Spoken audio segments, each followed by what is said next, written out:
कभी था पुरुष प्रधान देश, आज नारियों का भी उतना योगदान है। अगर हम नारियां घर चला सकते हैं, समाज। हमारे ख्याल से हमारे राजनीतिक जीवन में इतनी बड़ी रैली आज तक हुई नहीं। मोदी जी की रैली हुई थी, उसके 4-5 गुना भीड़ थी। राजा भैया के समर्थक बुरी तरह आक्रोशित हैं भारतीय जनता पार्टी के छल से। प्रतापगढ़ में अखिलेश यादव की ऐतिहासिक रैली हुई, मोदी की रैली से हुई तुलना की जा रही है तो लोग बता रहे हैं कि 4 गुना भीड़ थी। इस रैली में जनसत्ता दल की सहभागिता रही है। हालांकि राजा भैया ने खुलकर किसी को समर्थन नहीं दिया है, लेकिन समर्थक उनके राजकीय इंटर कॉलेज के मैदान में अखिलेश की रैली में अपने झंडे बैनर के साथ शामिल हुए। हमारे साथ बात करने के लिए मौजूद हैं जनसत्ता दल के एमएलसी अक्षय प्रताप सिंह के मीडिया प्रभारी मुक्कू ओझा। मुक्कू ओझा जी, किस तरह की रणनीति है? रणनीति का एक तरफा चुनाव हो गया है प्रतापगढ़ में, और कम से कम 1.5-2 लाख वोट से समाजवादी पार्टी जीतने जा रही है। आवाज की रैली आप देखे होंगे। हमारे ख्याल से हमारे राजनीतिक जीवन में इतनी बड़ी रैली आज तक हुई नहीं। मोदी जी की रैली हुई थी, उसके 4-5 गुना भीड़ थी। जितनी भीड़ आप जनसभा स्थल पर देख रहे हैं, उतनी भीड़ शहर में थी, जिसको पुलिस ने डाइवर्ट कर दिया इधर उधर, जिसमें जनसत्ता पार्टी के कार्यकर्ता जान लगा के मेहनत करके कड़ी धूप में जिस तरीके से बैठा था, अब यही लगता है कि भारतीय जनता पार्टी का यहाँ खात्मा सुनिश्चित है। ये प्रतापगढ़ जिले में ही रहेगा या जिले के बाहर भी? नहीं, कई जिले में आप देखिएगा। मिर्जापुर, इलाहाबाद, जौनपुर, अमेठी, रायबरेली, कौशाम्बी खत्म हो गया। राजा भैया के समर्थक बुरी तरह आक्रोशित हैं भारतीय जनता पार्टी के छल से, जिसका संदेश पूरे प्रदेश में जा रहा है। जहाँ जहाँ चुनाव अभी बचे हैं, आप आने वाले समय में देखिएगा भारतीय जनता पार्टी का बुरी तरह नुकसान होने जा रहा है।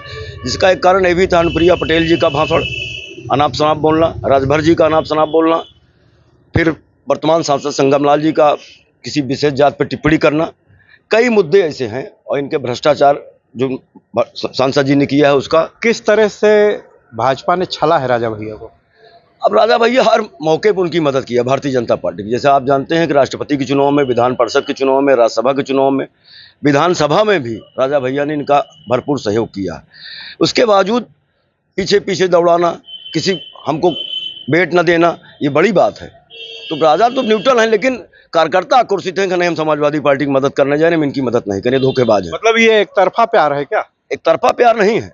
कार्यकर्ता अपने आप लग गया कि राजा के साथ इन्होंने गद्दारी किया है, इसलिए हम इनके साथ नहीं हैं।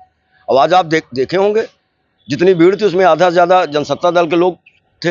इतनी कड़ी धूप में आदमी जमीन पे बैठ कर अगर भाषण सुन रहा है, तो परिणाम जान लीजिए क्या होने जा रहा है। ऐतिहासिक रैली रही आज, जिसमें जनसत्ता के सभी कार्यकर्ता बढ़ चढ़ के हिस्सा लिए हैं, और हम लोगों ने अपना पूरी ताकत दिखाई है। और ये आने वाले 4 तारीख को हमारी ताकत आपको दिख जाएगी परिणाम के रूप में। क्या कारण है कि जनसत्ता दल के वोटर? हमारे यहाँ अभी कुछ दिन पहले अनुप्रिया जी ने जो बयान दिया, इससे कार्यकर्ता जो है आक्रोशित हुए। प्लस भाजपा जो है राष्ट्रपति चुनाव से लेकर के राज्यसभा चुनाव तक जो है सिर्फ राजा का छली है। हमारे साथ महिलाएं भी हैं बात करने के लिए। जनसत्ता दल की महिला विंग है और इसके तमाम पदाधिकारी कार्यकर्ता मौजूद हैं यहाँ पे। क्या नाम है आपका? मेरा नाम सुभद्रा सिंह, प्रधान महासचिव हूँ मैं। किस तरह की रणनीति है? महिलाओं को कैसे डाइवर्ट करेंगी समाजवादी की तरफ? हमारे यहाँ राजा भैया महिलाओं को बहुत सम्मान देते थे, इसलिए राजा भैया हमारे लिए श्रेष्ठ हैं, माननीय हैं। अगर वो आहत हुए हैं तो उनसे ज़्यादा हम महिलाएं आहत हुई हैं, इसलिए हमको जो है काफ़ी दुख पहुंचा। हम लोग जी जान से पूरे क्षेत्र में जाके समाजवादी पार्टी के लिए जनता को निवेदन कर रहे हैं कि आप जितना से ज़्यादा हो सके साइकिल पर वोट करिए। हम लोग खुद जा कर के इतना जो है मेहनत कर रहे हैं कि ताकि भारी से भारी बहुमत से सपा आए। राजा ने तो किसी को समर्थन नहीं दिया, तो नाराजगी किस बात की है? नाराजगी इस बात की है कि वो मेरे मुखिया हैं। अगर घर के मुखिया का अपमान होता है तो बच्चे भी आहत होते हैं। और हम महिलाओं की ऐसी एक यही पार्टी है जहां नारी की शक्ति के रूप में देखा जाता है। और भैया कहते हैं कि हमारे कार्यकर्ता हमारे माथे के चंदन है। क्या ये इस नाराजगी के पीछे कहीं पुरुषोत्तम रूपाला का भाषण तो नहीं है? बिल्कुल भाषण है। हम जो है क्षत्रियों की महिलाओं का अपमान किया गया, बेटियों का अपमान किया गया। वो कहते हैं कि अंग्रेज आते हैं तो बेटी रोटी का रिश्ता होता है।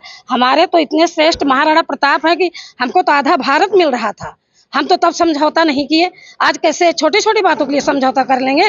हम भी महाशक्ति हैं, हम किसी से कमजोर नहीं है, अपने आप समझते हैं। कभी था पुरुष प्रधान देश, आज नारियों का भी उतना योगदान है। अगर हम नारियां घर चला सकते हैं, समाज भी चला सकते हैं। मोदी जी ने तो शक्ति पे बड़ा लंबा भाषण दिया था राहुल गांधी के उस बयान के बाद, जिसमें उन्होंने शक्ति की बात की थी। तो अनुप्रिया ने तो भाषण गलत कर दिया, उसने कहा ईवीएम से राजा रानी पैदा होते हैं, तो हम नारियों का ही तो अपमान हुआ वहाँ। हम नारियां ईवीएम से बच्चे पैदा कर रहे हैं, बताइए आप। हमारे साथ और भी महिलाएं कहती हैं कि वो राजा जो है नहीं, ईवीएम से पैदा हो रहे हैं। वो तीन रियासत के मालिक है, वो राजा घर में पैदा हुए हैं, ना कि वो हम लोग उनको भैया राजा भैया बोलते हैं। वो कभी रघुराज ही बनकर बोलते हैं हमारे माननीय जी। और जब नारी का अपमान हुआ है तो हम दिन रात, जैसे लोग प्रधानी का इलेक्शन लड़ते हैं, हम लोग रात दिन जो है जमीनी स्तर से प्रचार कर रहे हैं, और हर बूथ पर। यही नहीं, यहाँ से हम लोग जब हो जाएगा तो हम लोग बाहर भी जाएंगे, और इसका जो है प्रभाव पड़ेगा प्रतापगढ़, कौशाम्बी, सुल्तानपुर, प्रयागराज, मिर्जापुर। उसके बाद हमारे कार्यकर्ता पूरे यूपी में है, पूरे भारत में है। देखिए, माननीय जी ने तो सबको स्वतंत्र कर दिया था कि आप जहां चाहते हैं वहां वोट डाल सकते हैं, लेकिन कार्यकर्ता डिवाइड भी हो गए थे। कुछ सपा में जा रहे थे, कुछ भाजपा में जा रहे थे। लेकिन जो अनुप्रिया जी का वक्तव्य आया है वो बहुत ही निंदनीय था, जिससे जो है हमारे कार्यकर्ताओं में बहुत ज़्यादा आक्रोश है, क्योंकि हमारे राष्ट्रीय अध्यक्ष का अपमान मतलब हम सबका अपमान।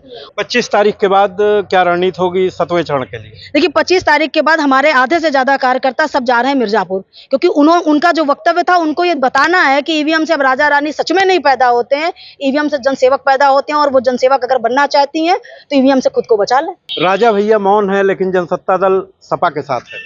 देखिए, हमारे राजा भैया हमारे क्षेत्र से जन्म लिए, सागर से जैसी गहराई, आसमान जैसी ऊंचाई और धैर्य इतना उनके अंदर है।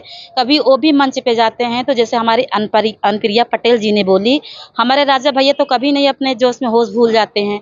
और ऐसा भी नहीं है हमारे राजा भैया के अंदर कि किसी के साथ हम चमाइन हैं या कोई गौतम या कोई ठाकुर या कोई भी बिरादरी हो, XYZ, तो किसी से वो भेदभाव नहीं करते हैं, किसी से वो अपमान नहीं करते, ना महिलाओं का ना पुरुष का, कोई भी हो वो बड़े प्यार से बोलते हैं। ऐसा लगता ही नहीं कि हमारे राजा भैया इतने बड़े पद पे। क्या जनसत्ता दल को ये नजर आ रहा है कि सपा ही है जो भाजपा को हरा सकती है?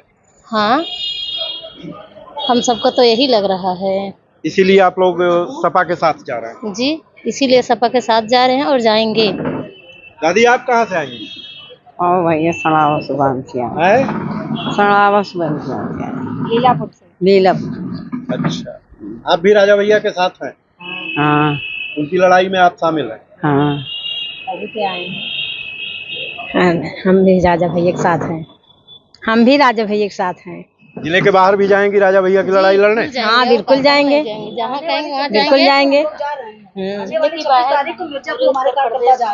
जी, आने वाली 26 तारीख को यहाँ का चुनाव संपन्न होने दीजिए। उसके बाद हमारे सारे कार्यकर्ता मिर्जापुर में ही जाएंगे और सपा का समर्थन करेंगे, उनका प्रचार प्रसार करेंगे।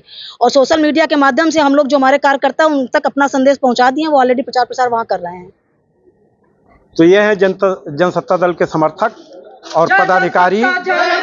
इनकी रणनीति है कि इस चरण का चुनाव 25 तारीख को संपन्न होगा, तो आखिरी चरण में अनुप्रिया पटेल को हराने के लिए और राजभर को हराने के लिए निकल पड़ेंगे।